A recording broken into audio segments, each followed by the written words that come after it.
जे नेतृत्व आहे ते साधारण यावेळेला पंजाबातला आहे। पंजाबातून हजारो शेतकरी निघालेले आहेत आणि ज्या 4 प्रमुख बॉर्डर्स आहेत त्यातली शंभू बॉर्डर अंबालाच्या मागच्या बाजूला आहे आणि बाकी सर्व ठिकाणी पॅरामिलिटरी फोर्स, अर्धसुरक्षा बल ज्याला आपण म्हणतो, पोलीस आणि इतर सशस्त्र सेना तिथे उभ्या केलेल्या आहेत। तरीही शेतकरी ऐकण्याच्या मनस्थितीत नाही। ज्या 5 शेतमालाविषयी पियुष गोयल यांनी प्रस्ताव ठेवलेला आहे MSP संदर्भात, तो शेतकऱ्यांनी फेटाळलाय। कारण संपूर्ण देशातल्या शेतकऱ्यांसाठी ते योग्य नाही। कापूस असेल, उडद असेल, इतर काही मका आहे ज्याच्यामध्ये, महाराष्ट्रामध्ये द्राक्ष आहेत, महाराष्ट्रामध्ये कांदा आहे, कापूस आहे। महाराष्ट्रातला सुद्धा शेतीचा प्रश्न हा अत्यंत गंभीर आहे। देशातल्या राज्यानुसार शेतकऱ्यांचे प्रश्न आणि उत्पादनं वेगळी आहेत।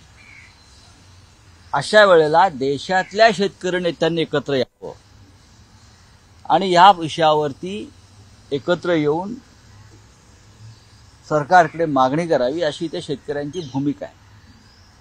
शेतकरी जर पुढे गेले बॉर्डर क्रॉस करून तर त्यांच्यावर गोळ्या झाडण्याची तयारी सरकारने केलेली आहे ही माझी माहिती आहे, पण त्यांना कोणत्याही परिस्थितीमध्ये दिल्लीच्या दिशेने येऊ द्यायचं नाही असं सरकारने ठरवलंय।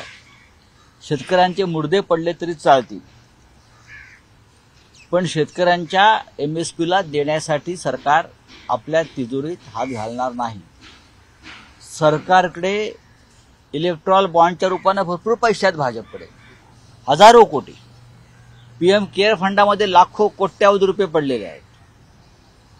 अडाणीला देण्यासाठी हजारो कोटीचे व्यवहार होत आहेत, पण शेतकऱ्यांच्या MSPसाठी जे साधारण 2.25 लाख कोटी लागणार आहेत त्यासाठी सरकार कोणत्याही प्रकारची तरतूद करायला तयार नाही।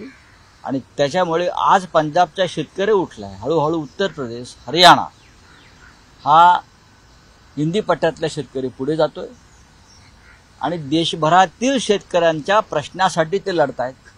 त्यांच्यामुळे त्यांची अपेक्षा योग्य आहे की देशातल्या शेतकऱ्यांना, विशेषतः महाराष्ट्रातल्या शेतकऱ्यांनी त्यांना पाठिंबा द्यावा। आणि मी आता या विषयावरती उद्धवजींशी बोललो सकाळी,